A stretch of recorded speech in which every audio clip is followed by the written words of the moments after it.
Hi అండి, welcome to my channel. ఈరోజు నేను చూపించబోయే రెసిపీ చాలా టేస్టీ అండ్ స్పైసీగా ఉండే ఎగ్ పలావ్ అండి. ఎగ్ పలావ్ని చాలా తేలిగ్గా, చాలా రుచికరంగా ఏ విధంగా తయారు చేసుకోవాలో ఈరోజు నేను చూపించబోతున్నాను. రెసిపీ చూడబోయే ముందుగా మీరు ఒకవేళ నా ఛానల్ని సబ్స్క్రైబ్ చేసుకున్నట్టయితే తప్పకుండా సబ్స్క్రైబ్ చేసుకోండి. అలాగే పక్కన ఉన్న బెల్ ఐకాన్ని క్లిక్ చేస్తే నేను ఏ వంట పెట్టినా దాని నోటిఫికేషన్ వెంటనే మీకు అందుతుంది. సో ఇక లేట్ చేయకుండా రెసిపీ చూసేద్దామా. ముందుగా స్టవ్ మీద ఒక మందపాటి గిన్నె పెట్టానండి.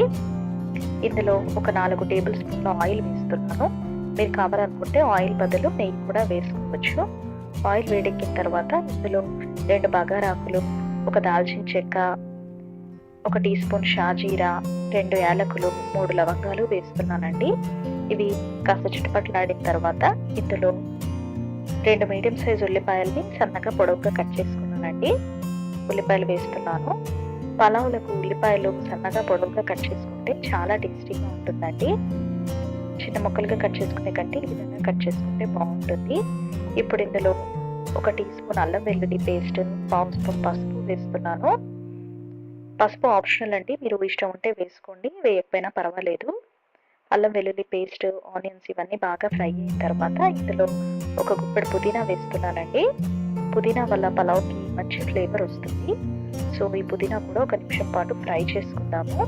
ఇప్పుడు ఇందులో ఉడికించి పొట్టు తీసి పెట్టుకున్న 4 ఎగ్స్ వేస్తున్నానండి.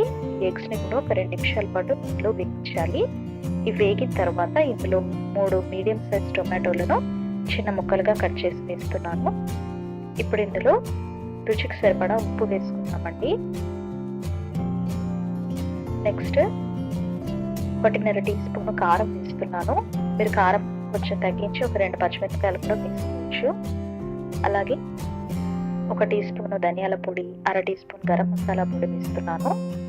ఇప్పుడు దీన్ని బాగా మిక్స్ చేసుకుందాము. ఇప్పుడు ఇందులో 1 కప్పు పెరుగు వేస్తున్నానండి. పుల్లటి పెరుగు అయితే టేస్ట్ బాగుంటుంది. ఇప్పుడు పెరుగు వేసి దీన్ని ఒక 2 నిమిషాల పాటు కుక్కనిద్దాము.